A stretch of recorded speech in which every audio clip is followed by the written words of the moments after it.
La palabra de Dios que hemos leído en esta noche, la vamos a usar bajo el título Las cosas del Espíritu se deben entender espiritualmente.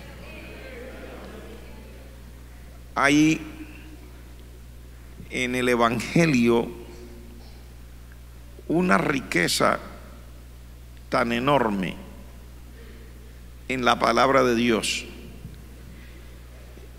Esta riqueza de la palabra de Dios es capaz de transformar no solamente a un individuo, sino que es capaz de transformar a todos aquellos que puedan entenderlo. Y este evangelio, este mensaje del Señor tiene tal poder que ha causado lo que se ha llamado entre el pueblo cristiano avivamientos. En el término que usan las personas de habla inglesa, ellos han dicho ha causado despertares, que es lo mismo. Ha habido despertamientos o avivamientos en momentos determinados de la historia en medio de la iglesia, que ha trascendido las paredes de los lugares de adoración y que se ha extendido en las poblaciones, no solamente en ciudades, sino aún en naciones completas, que ha logrado transformar en ese momento la historia. Este es el poder real del evangelio. Y algunas personas a veces nos hacemos las preguntas: bueno, ¿y por qué no se mantiene eso permanentemente en los lugares, en las ciudades o en las iglesias locales o aún en una persona particular? Las razones están descritas aquí. El apóstol Pablo llegó a predicar esta palabra, este mensaje, este evangelio a esta iglesia, a los corintios o de los corintios, en el lugar donde ellos estaban. Pero al hablarles de este evangelio les dice: yo les he hablado de un evangelio que no es con sabiduría humana. Les he hablado de un evangelio que es con sabiduría de Dios. Los corintios tuvieron la experiencia que el apóstol Pablo estuviera allí por casi 2 años, aproximadamente por año y medio. Durante la estadía del apóstol Pablo, cuando él llegó en esta ciudad, que era importantísima, por cierto, porque algunas personas a veces en el contexto de lo que pasa no podemos identificar, por razón de desconocer un poquito el trasfondo histórico, como la ciudad era tan importante y la ciudad era grande. En aquel tiempo, una ciudad de 250,000 o 300,000 habitantes era toda una ciudad, era una metrópoli. Recuerden que los habitantes del planeta Tierra eran mucho menos, estamos hablando de 2000 años atrás. Entonces, no era toda la cantidad que tenemos hoy. Y cuando había una ciudad, por ejemplo, la escritura habla de Nínive en el tiempo del profeta Jonás, y dice que tenía 120,000 personas y era una capital de un imperio. Era enorme. Por supuesto que las ciudades eran más extensas, porque es precisamente esta superpoblación la que ha hecho que las ciudades todo sea más reducido. En aquel tiempo la gente tenía una casa completa. No existía aquello de un apartamento. ni una casita de esas así como usamos ahora, un cuartito, una cosita así, que muchas veces lo que es ahora un apartamento sería la sala de la casa. En aquellos tiempos las ciudades eran grandes en extensión. Pablo está allí, dura casi 2 años, y durante el tiempo que el apóstol Pablo está en Corinto, la manifestación del Espíritu de Dios y lo que sucedía mientras el apóstol predicaba era extraordinario. No fue por una semana, no fue durante una campaña. Durante toda la estadía del apóstol Pablo allí en Corinto, la manifestación de Dios fue extraordinaria, hasta el punto que hubo un momento que se levantó una persecución, porque la gente ya se sentían incómoda. Una manifestación del Espíritu de Dios de manera continua, de esa manera tan poderosa, indiscutiblemente cambia el curso de un país, de una nación o de una ciudad. Por ejemplo,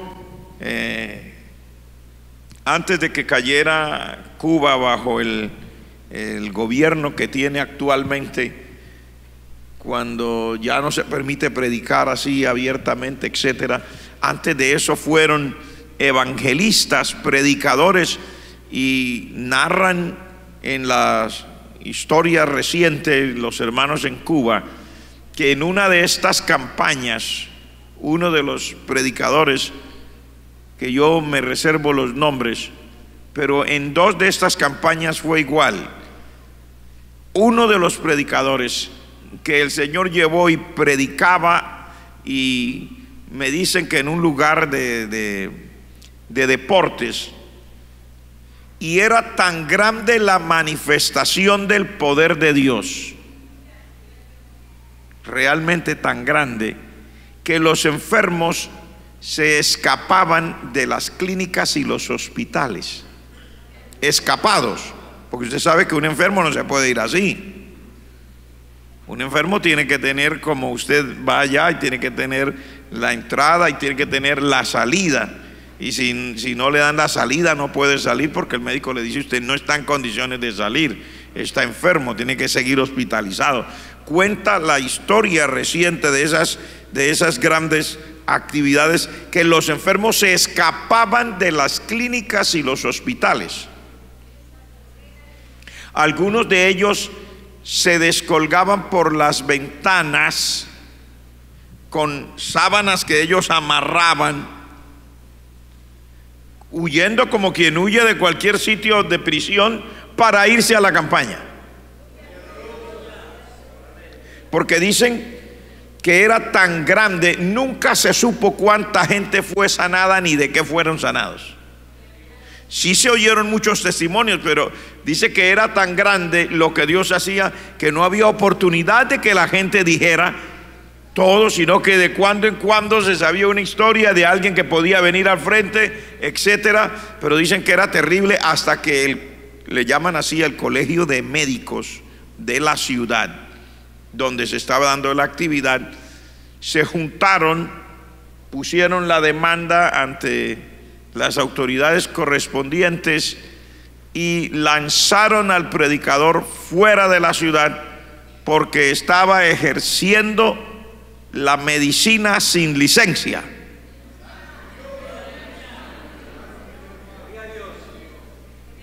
Porque no podían negar que estaba ocurriendo las cosas. Pues la gente se iba, y muchos de los enfermos que se fueron volvían solamente a decirle: mire que estoy sano. La mayoría de los que se iban de las clínicas y de los hospitales, y los médicos se habían quedado sin trabajo. Los hospitales y las clínicas se habían desocupado. Era una cosa asombrosa.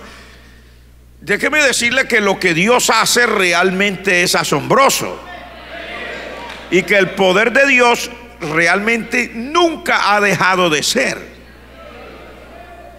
Dios nunca ha cambiado su poder en ninguna época y en ningún lugar. La razón de por qué en determinados momentos la gente llega a experimentar y vivir esta gracia, porque es una gracia. ¿Cuántos reconocen que todo esto es una gracia?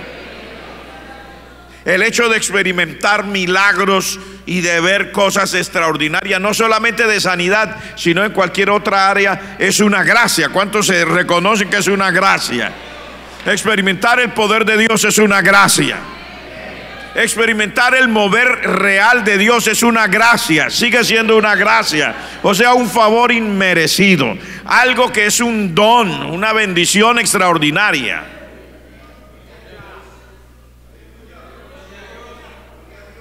La razón por la cual podemos participar por tiempos, por temporadas de esta gracia, y de repente como que pareciera que no vuelve a ser igual, no está realmente en el Señor. La razón está en nosotros. Porque anoche estaban reunidos un grupo de los hermanos Ujieres coordinando para las funciones que deben desarrollar dentro de la iglesia, y entre eso estaban coordinando para atender la actividad que estábamos anunciando, la conferencia. Y al término de la reunión yo me acerqué y hablé unos minutitos con ellos. Y la mayoría de hermanos que son antiguos dicen: pastor, en aquellos tiempos era otra cosa. Los hermanos llegaban temprano a la iglesia y la gente venía y se arrodillaba a orar. Y uno los oía que estaban orando. Dicen los hermanos, la mayoría de creyentes venían a todos los cultos que la iglesia tuviera agendados. Y las iglesias tenían una asistencia relativamente promedio. Y bueno, estaban diciendo algunas cosas y yo estoy de acuerdo, es cierto. Es cierto. Las condiciones probablemente eran otras. No quiere decir que es cuando existen esas condiciones que Dios se puede mover. No, no. Ahí no es donde está la esencia del asunto, la clave del asunto. ¿Cuál es? En aquellos tiempos no teníamos ningún templo que tuviera aire acondicionado. Dios guarde en esa época. Ni teníamos estas sillas individuales. Teníamos unas banquitas de madera larga. Algunas iglesias tenían banquitas que no tenían ni espaldar. Pero bueno, otras sí tenían banquitas con espaldar. Ya era una bendición enorme que tuviéramos unas bancas de madera con espaldar. Las iglesias que tuvieran la dicha y se hacía calor y podían poner de pronto un ventilador, era una cosa extraordinaria, había un ventilador. Y no teníamos muchas comodidades que tenemos hoy. Igualmente en las iglesias no existía aquello de parqueaderos. ¿Por qué no había parqueaderos? Porque no habían carros. Los hermanos no teníamos vehículos, ni los pastores teníamos vehículos. Una cámara de grabar videos era una cosa extraordinaria. Eso era como comprar un cohete para irse a la luna. Nadie soñaba con tener una cámara. Y cuando los primeros hermanos de las primeras iglesias compraron sus cámaras para grabar, eran unas cositas así pequeñitas que cabían en la palma de la mano. Un trípode, eso era una cosa extraordinaria. Era como si uno tuviera un Mercedes-Benz que pudiera poner una cámara encima de un trípode. No, eso era en la mano así, y el sonido que pudiera recoger del ambiente. Eso es cuando se logró. Eran aquellas épocas y yo recuerdo todo. Eso no hace mucho. Estoy hablándole de 40 años atrás, 30 años atrás. Entonces, como esas eran las condiciones, los hermanos no teníamos televisión en la casa. A la verdad, muchos ciudadanos de nuestros países no teníamos televisión en la casa. No era porque fuera malo o bueno, era porque no había con qué comprar un televisor. Esa es la verdad. No había con qué comprar un televisor, menos pagar una cadena de cable para que le lleguen 70 o 100 canales a la casa. El que tenía la dicha de tener un televisor en aquella primera época eran a blanco y negro, y le salían muchas rayitas, y solamente habían como 2 canales en el país. Y esa era la vida. Entonces, claro, como no teníamos nada de eso, muchos hermanos veníamos a pie a la iglesia. La mayoría de hermanos que asistíamos a las iglesias veníamos a pie, porque la situación tampoco estaba tan suave como para que usted dijera que todos los días iba a tomar bus para venir a la iglesia. No, venir a pie de media hora o 40 minutos a la iglesia era una felicidad para cualquier creyente. Hermanos que venían de 1 hora. Hace poco vi a mis padres y recordábamos las veces que ellos salían de nuestra iglesia aquí. Y nosotros en ese momento no vivíamos en Bucaramanga, nos habíamos mudado y vivíamos en Girón. Y la carretera a Girón no era como ahora, era una carretera angostita y no estaba alumbrada.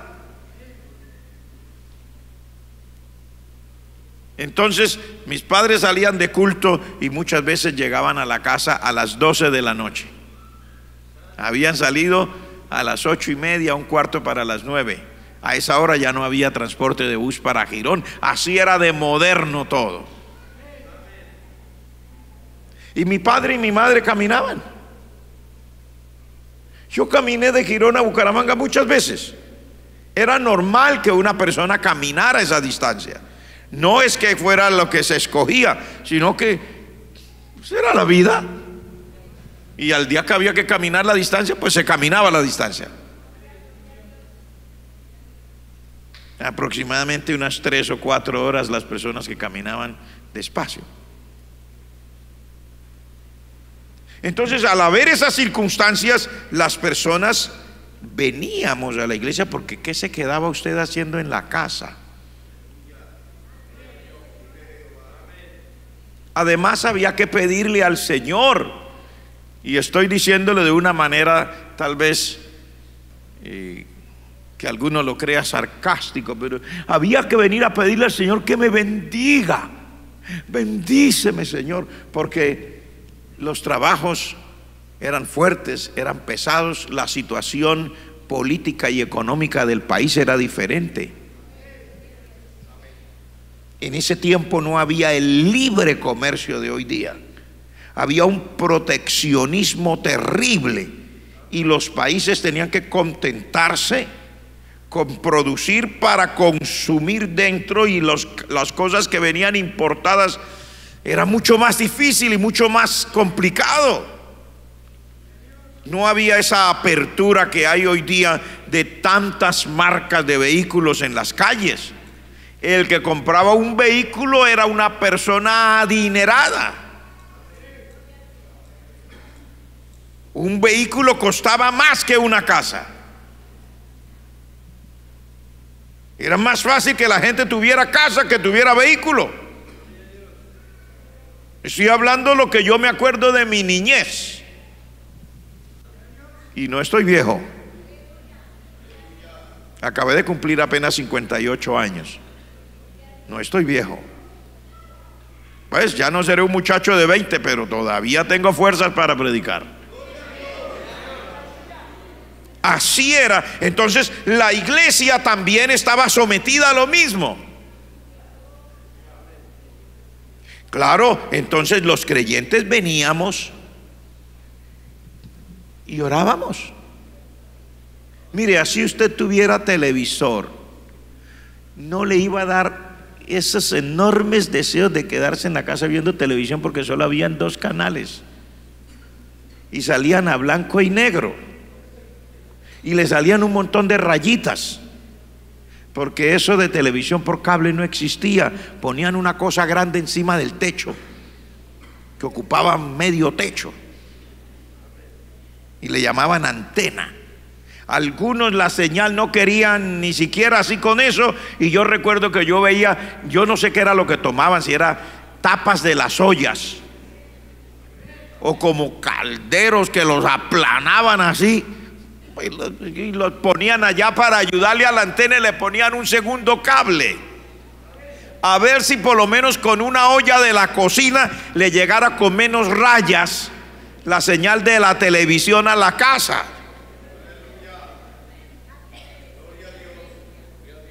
Estoy reviviendo lo que me acuerdo.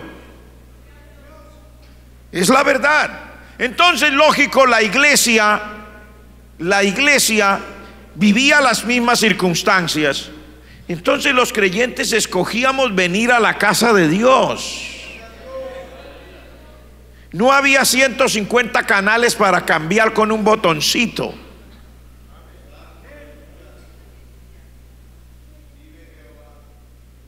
Usted con un botón así grande que sonaba,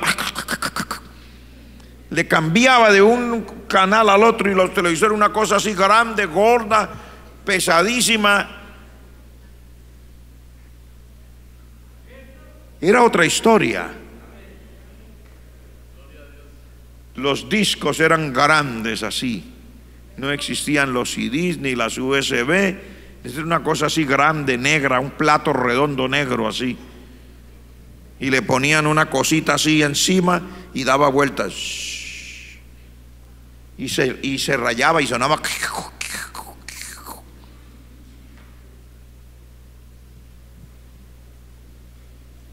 Y no todo el mundo podía tener eso para sonar un disco.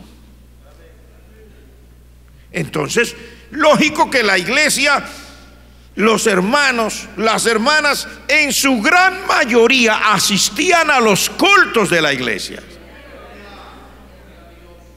Les estoy diciendo de mi padre y mi madre, que vivían en Girón, y cuando se regresaban, fijo, entre semana casi siempre ellos tenían que caminar cada culto, y ellos estaban en cada culto 3, 4 horas para regresar a la casa.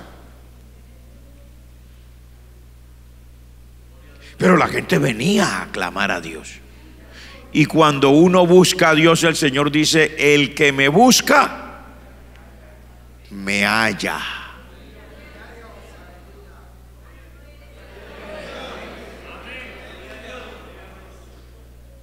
Entonces, esta palabra, al usted entrar en comunión con Dios y a la palabra comenzar a tener un efecto en el corazón, y al moverse el Espíritu Santo, y al comenzar a salir de lo natural, que es el problema de la iglesia. El problema de la iglesia no es que Dios esté muerto. Dios sigue tan vivo como siempre. Tampoco el problema para la iglesia es tener la comodidad, no. Nunca ha sido ese. Realmente la comodidad no influye en el espíritu.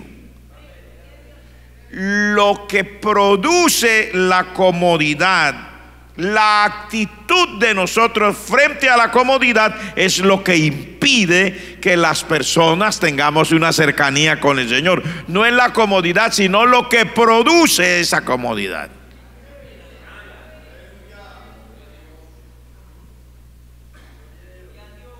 Los hermanos no llegamos a las iglesias a orar porque hay comodidad, porque realmente es triste, pero esa es la triste realidad de la vida del ser humano. Como en aquel tiempo, mucha gente no tenía nevera en su casa.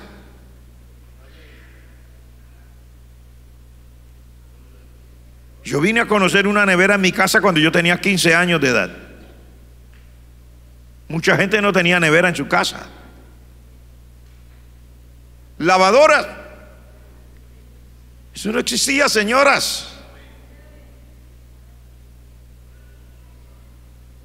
Eso no existía. Probablemente en otros países para otras personas, pero estoy hablando de la época de la niñez, de hace 30, 40 años atrás. Señores, la vida era otra. Entonces las hermanas y los hermanos sabíamos que la vida era dura, que había que enfrentarla. Las señoras no podían venir alegremente con un montón de ropa y tirarlo dentro de un tambor que da vueltas y ya le echó un polvillo allí y espera que salga. Ay de que eso se dañe, porque se acaba el mundo.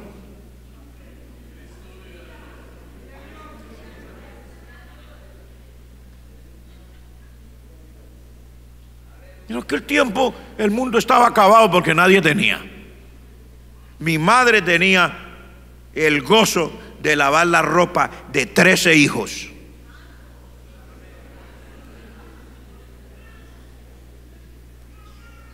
Hay algunas mujeres, yo las voy poniendo a la mano, hoy día no quieren lavar de 13 hijos ni en la máquina esa que da vueltas. Hay mucha ropa para... Pero ¿qué es lo que tiene que hacer? Esperar que salga. Pero ponerla en el lugar que se vaya a secar ya es una tragedia. Esa era la parte más fácil de aquella época.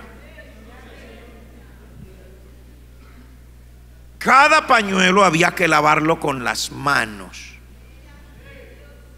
Cada camisa, cada cuello había que lavarlo con las manos.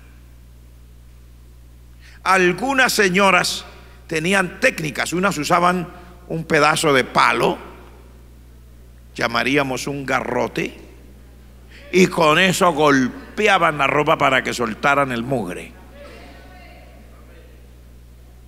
Pero la gente tenía otra actitud al venir a la casa de Dios.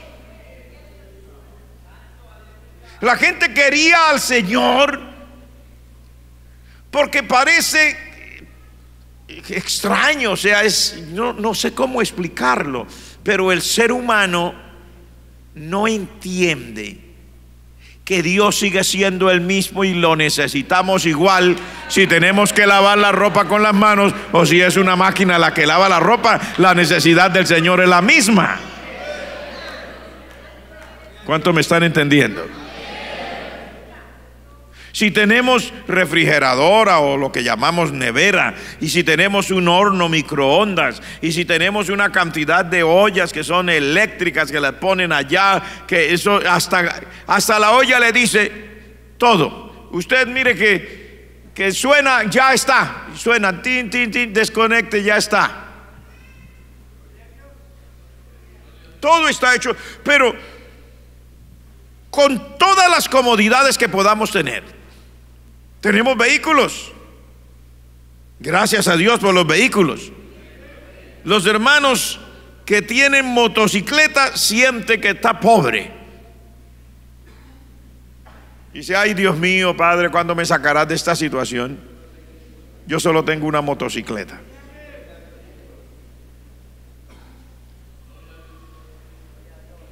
Y el día que las autoridades de la ciudad dicen que no puede transitar un vehículo porque ese día hay restricción para el vehículo, la gente no sale, no quiere ir ni a trabajar, menos ir a la iglesia, porque, mano, no tengo carro.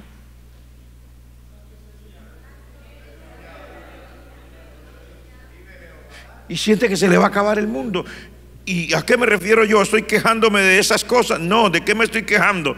De que es la actitud frente a las comodidades la que nos impide esto que está diciendo la palabra del Señor aquí. Es nuestra actitud, esa actitud de relajarse. Ya no necesito venir temprano a buscar a Dios.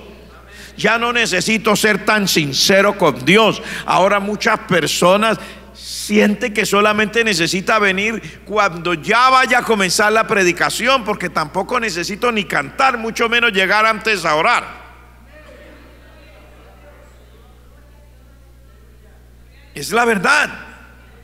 Hermano, yo vine aunque sea a la palabra de Dios. Otros sienten que no es tan importante venir porque, como me dijo alguien un día, pastor, si yo estaba ahí presente, yo me vi todo el culto por internet, pastor. Me senté en la comodidad de mi casa con una bolsa de Cheetos en la mano y un refresco en la otra y el computador al frente, y ahí estaba usted y predicó de tal cosa. Esa actitud es la que ha ido haciendo que en nosotros esta parte que dice la Escritura no funcione. ¿Qué es lo que dice aquí? Las cosas del Espíritu se han de discernir espiritualmente. O sea, si la iglesia, los creyentes, las personas que decimos creer en Dios, llámese de una iglesia local, de una denominación, de una ciudad o de un país, comenzamos a ver la vida cristiana de tal manera que solo nos ocupamos de lo natural, de mi trabajo, de contar los 2 o 3 pesos que el Señor nos provee, de mirar qué más ropa compra, de estar preocupado de qué más va a tener en la vida, etcétera, y nos olvidamos que mi principal necesidad es mi necesidad espiritual, tener comunión con Dios, clamar al Señor, orar al Señor, buscar el rostro divino, entender que yo puedo venir al culto y entregarme en las manos del Señor, y que el Señor es real y que Él es Dios y que nunca ha cambiado. Si yo no puedo entender eso, entonces quedo bloqueado. No es que sea malo, no es que esté descarriado, no es que se vaya a ir al infierno, pero por alguna razón la iglesia queda entonces en un bloqueo y no le funciona lo que quisiera ver. Las personas, por ejemplo, van a una convención.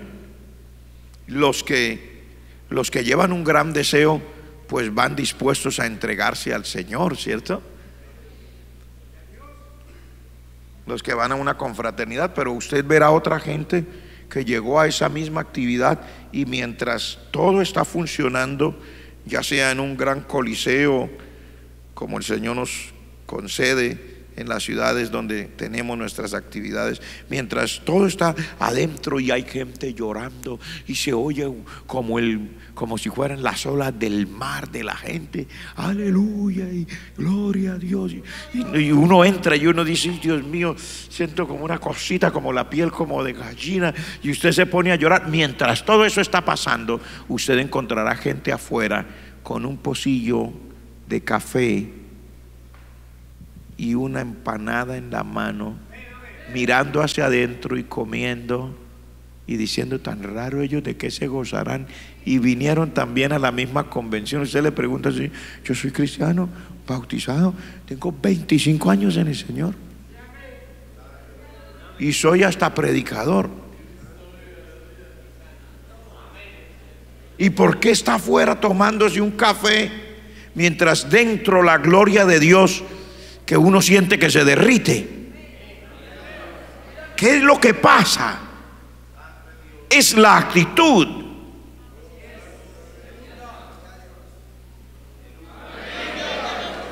Es la situación.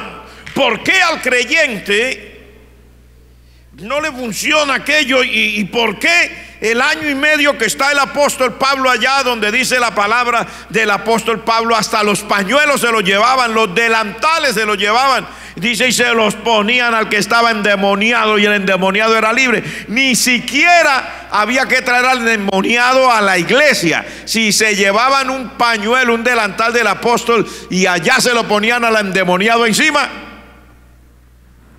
allá era libre.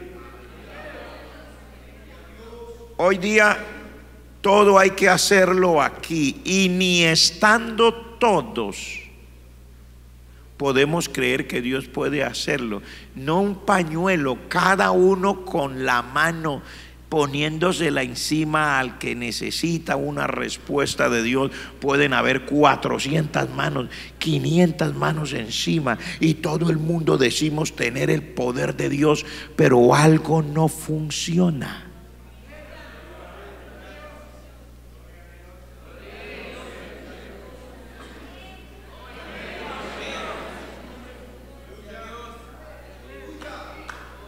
¿Dónde está el mover de Dios?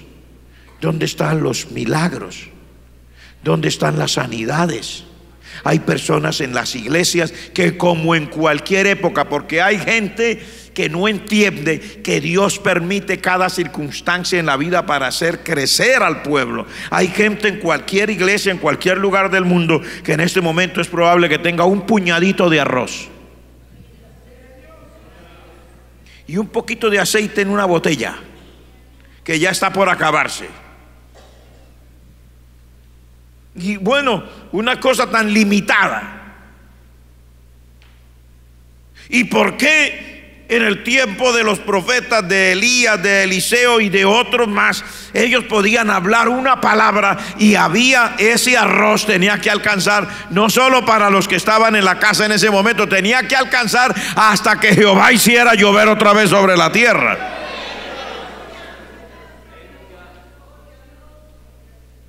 Y eso no sucedió solo en el tiempo del profeta Elías. Yo veía con mis ojos de niño, no a los pastores, a los miembros de la iglesia. Los oía y los veía orar cuando no quedaba sino un puñado. Yo recuerdo estar en la casa de una familia de la iglesia, una familia grande. En aquel tiempo las familias eran grandes.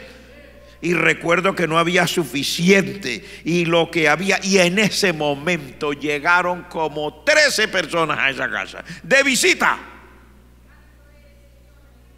Venían predicando, más los hijos, más su servidor que era niño y que estaba ahí.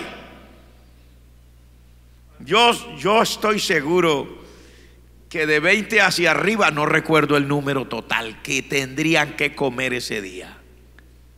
Y aquel afán de aquella hija de la casa, cuando ve semejante mundo de gente que llega ahí y es la hora de servir, y le dice a la mamá, le dice: mamá, mamá. Yo era niño, recuerdo, mamá, mamá, como con esa desesperación.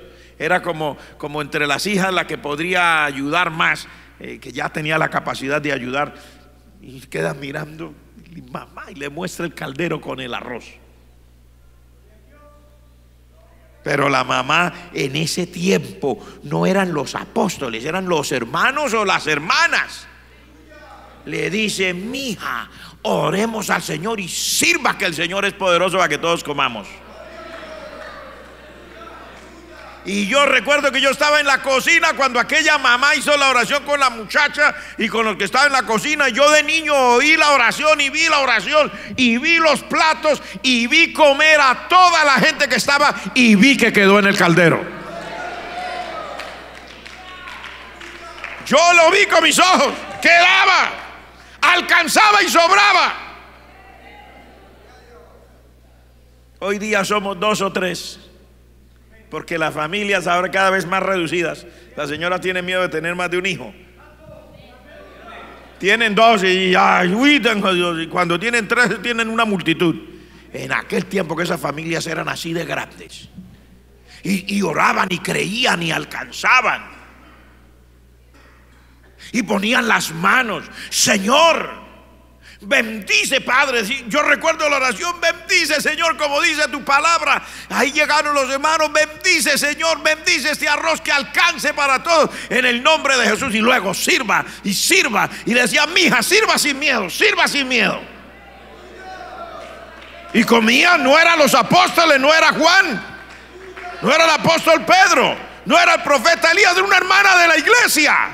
No habían carros en la iglesia, no había motocicletas, pero había una comprensión de que Dios es real. Entendía lo que dice aquí la palabra. Lo espiritual lo entendía espiritualmente. La persona creía, pero todavía eso no tiene que ser del pasado. Eso puede ser suyo hoy, puede ser suyo en este momento. Usted y yo podemos creer que nuestro Dios sigue siendo el mismo ayer, hoy y por los siglos.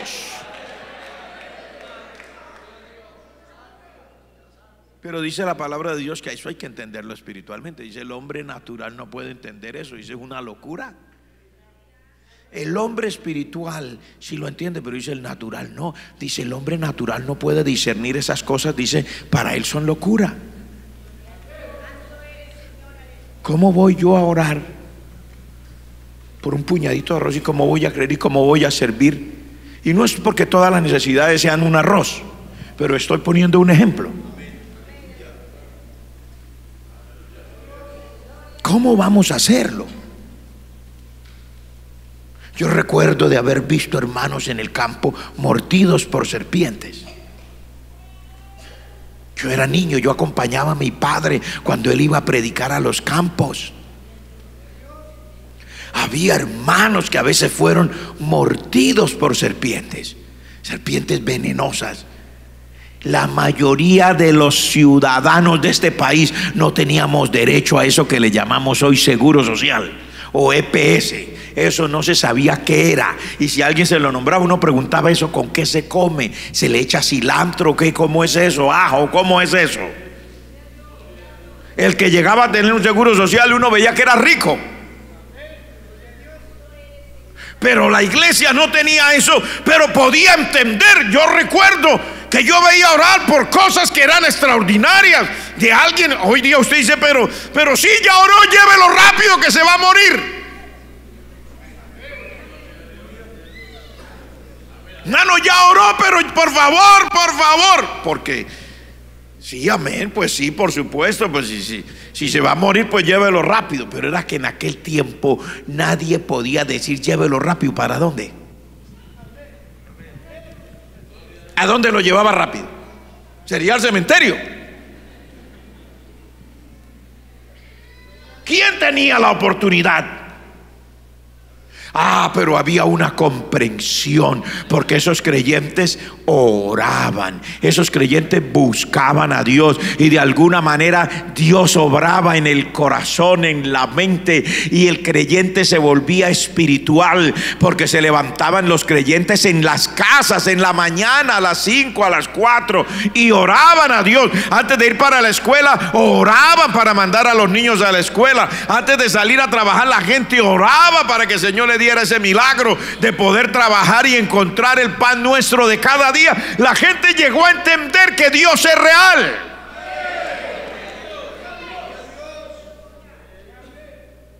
Pero hoy día mucha gente viene a la iglesia, un entretenimiento, a ver si el pastor predica bonito. Uy, no, hoy el pastor no predicó. Uy, no, el otro día sí hizo un mensaje, pero no el mensaje de hoy. La gente viene esperando un show, esperando algo que le satisfaga al gusto de él, de ella. No viene como con la mente dispuesta, el corazón abierto. No llega a pedir. Cuando se arrodilla, mucha gente no se arrodilla a buscar a Dios, se arrodilla como un ritual.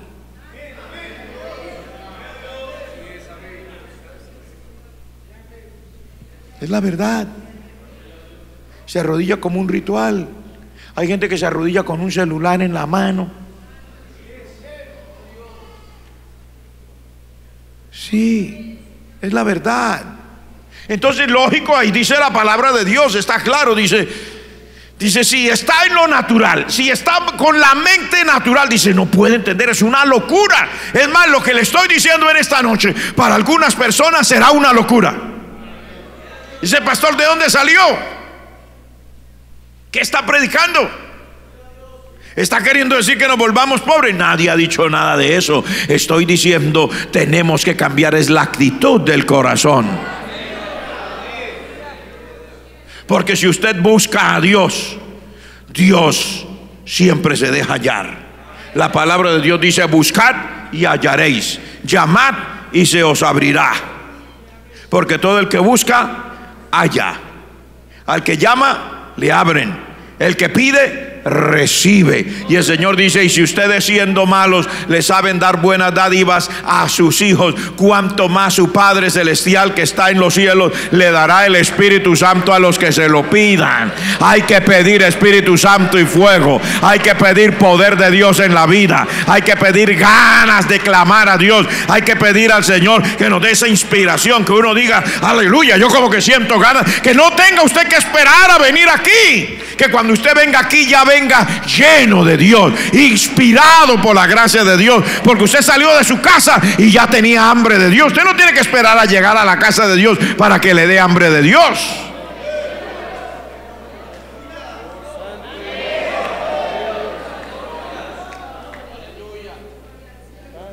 ¿Cuántos me están entendiendo? Lo que pasa es que nosotros somos así, los seres humanos somos así. Tenemos un problema. Es nuestra actitud.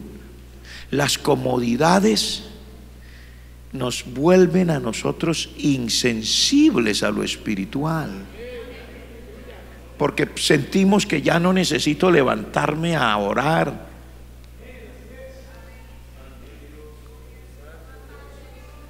Y tenemos, mire, el hermano que tiene poquitos canales en el televisor de su casa es el que tiene una de esas que le llaman de barrio, que llaman parabólica. ¿Cuántos tiene? 20, 25, 15. Ay, no tiene nada, no tengo sino 15 canales para mirar todo lo que quiera. Y entonces, tal vez no esté en el infierno, tal vez no esté perdido, tal vez no esté mirando adulterios ni fornicaciones por esa cuestión, pero el tiempo se le va a uno.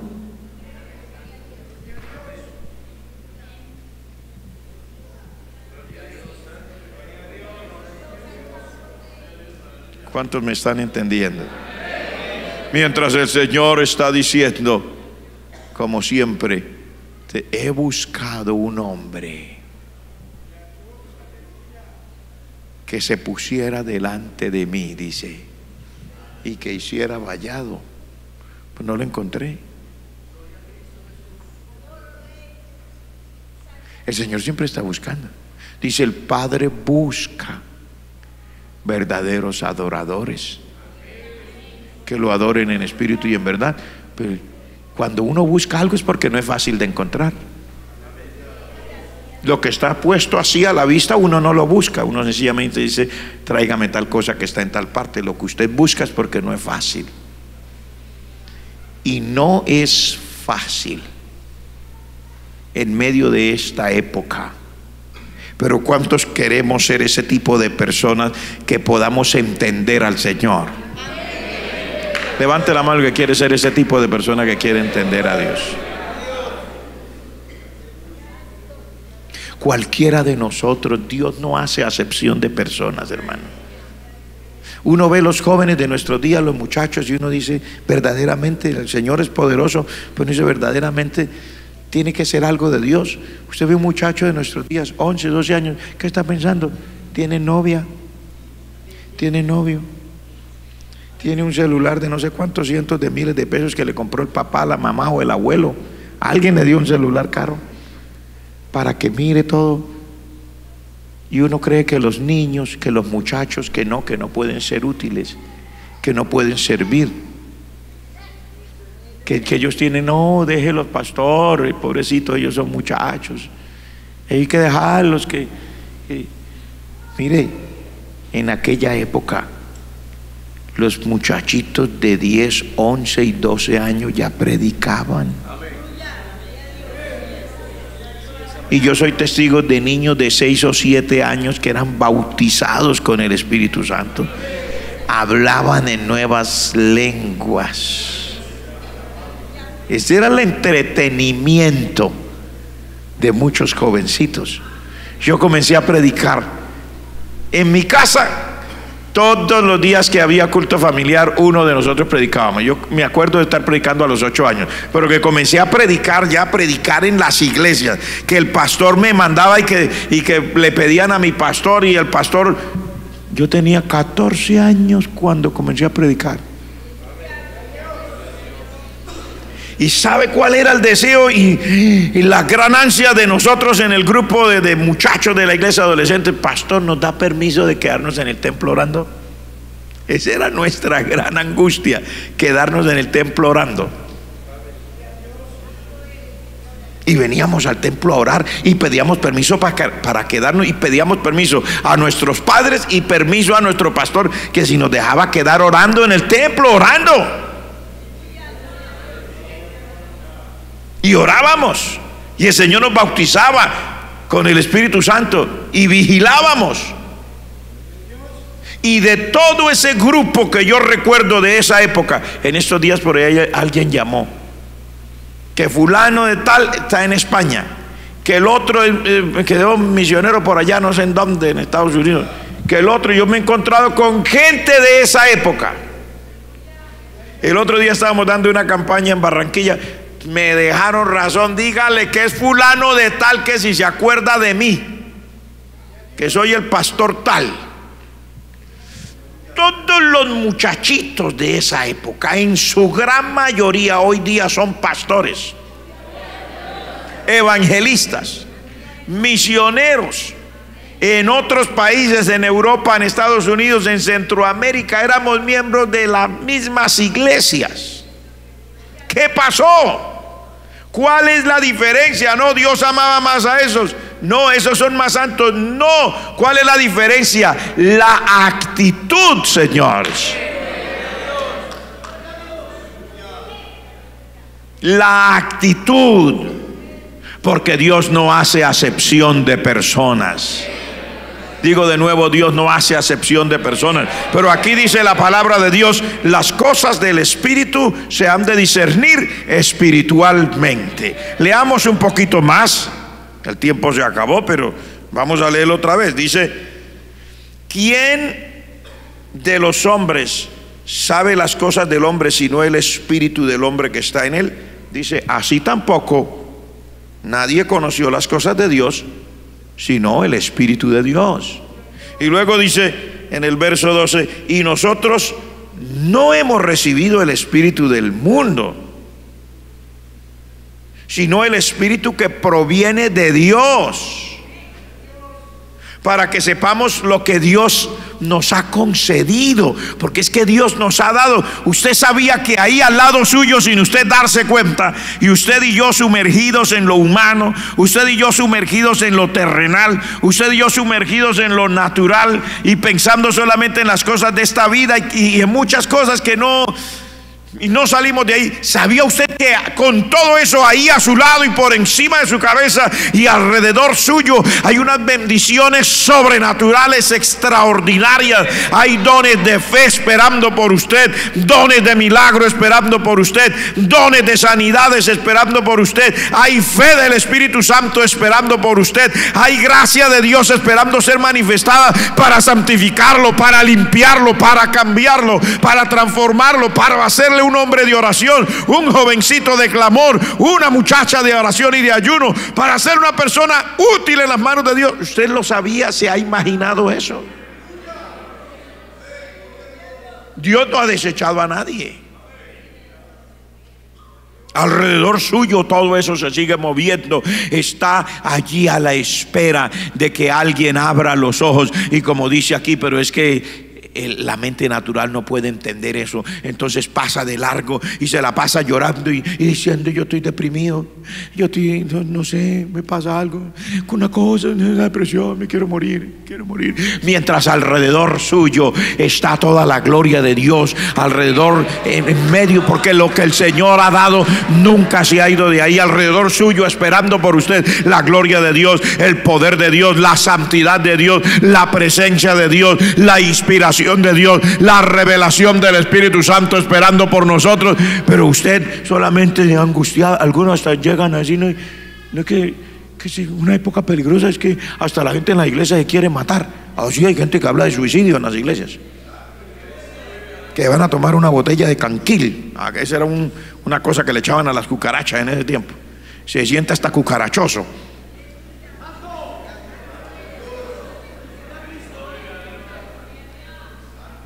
creyente hablando de eso? ¿Sabe usted por qué? Porque está en lo natural, porque está en lo carnal, porque está en lo mundano, porque está en lo de aquí abajo. Porque la duda y la incredulidad, que es carnalidad y mundanalidad, es lo que ha apresado el corazón.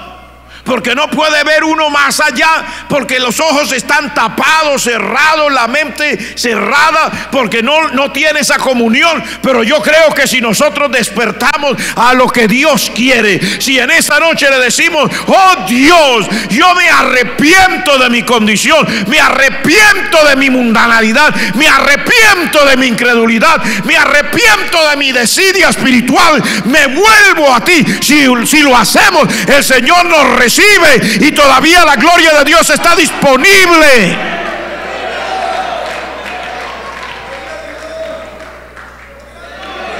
Pues la iglesia de hoy día no habla sino de brujos. Todo el mundo tiene miedo de los brujos.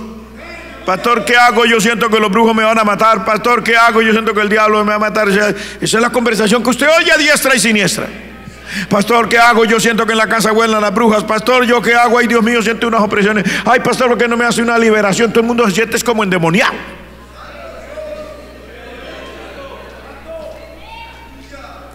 con una sensación de derrota, con una sensación de que el diablo es grande, con una sensación como de humillación, con una sensación de una total impotencia para caminar en este camino. ¿Cuántos están aquí? Eso es lo que se oye comúnmente en las iglesias. La gente acudiendo a los psicólogos. La iglesia en nuestros días necesita psicólogos,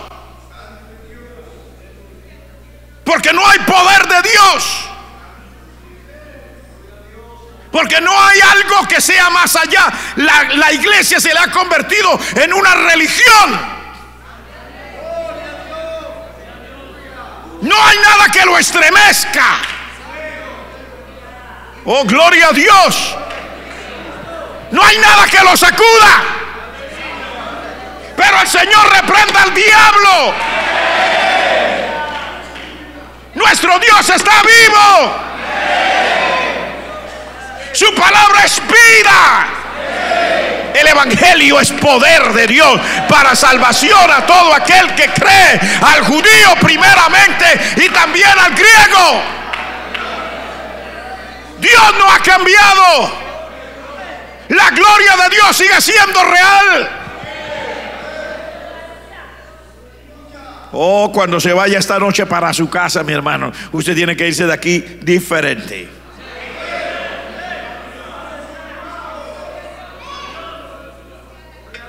Usted tiene que irse de aquí pensando no en la derrota, no en que el diablo lo va a matar. Olvídese que el diablo lo va a matar a usted. Tiene que ir pensando: me voy a llenar de Dios, voy a orar, voy a clamar, voy a interceder, voy a abrir mi Biblia, me voy a levantar de madrugada otra vez. El Señor me va a llenar de su Espíritu Santo. Padre, tú me vas a dar lo que dice en tu palabra. Estas señales seguirán a los que creen. En el nombre de Jesús echarán fuera demonios. En el nombre de Jesús hablarán nuevas lenguas. En el nombre de Jesús tomarán en las manos serpientes. Si bebieran cosa mortífera no les hará daño. Sobre los enfermos pondrán las manos y sanarán. Tengo que creer esa palabra. Jovencito, niño, señorita, joven, adulto, hermano, usted que tenía ese sentido de derrota, que cree que el diablo se lo va a llevar vivo para el infierno, reprenda al diablo. Deje de andar pensando en esos términos. Esto no es una religión, esto es vida pura. No le estamos sirviendo a un Dios muerto, le estamos sirviendo a un Dios vivo. Levante la mano que le está sirviendo a un Dios vivo. Levante la mano que le está sirviendo a un Dios vivo. Levante la mano que está sirviendo a un Dios vivo. Diga amén, Señor, tú vives.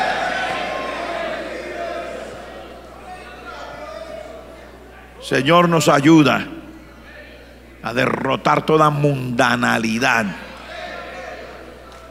toda incredulidad, todo pesimismo espiritual, todo negativismo espiritual, en el nombre de Jesús. El pecado es derrotado en el nombre de Jesucristo. La incredulidad es derrotada en el nombre de Jesús. El poder de las tinieblas es derrotado en el nombre de Jesucristo. En el nombre de Jesús de Nazaret, la iglesia puede orar. Si usted no dice amén, yo sí digo amén. La iglesia puede orar. La iglesia puede clamar. Se puede despertar en nosotros un espíritu de oración, un espíritu de intercesión. Se puede despertar en nosotros una búsqueda del rostro de nuestro amado Señor y Salvador. Si lo cree, diga amén.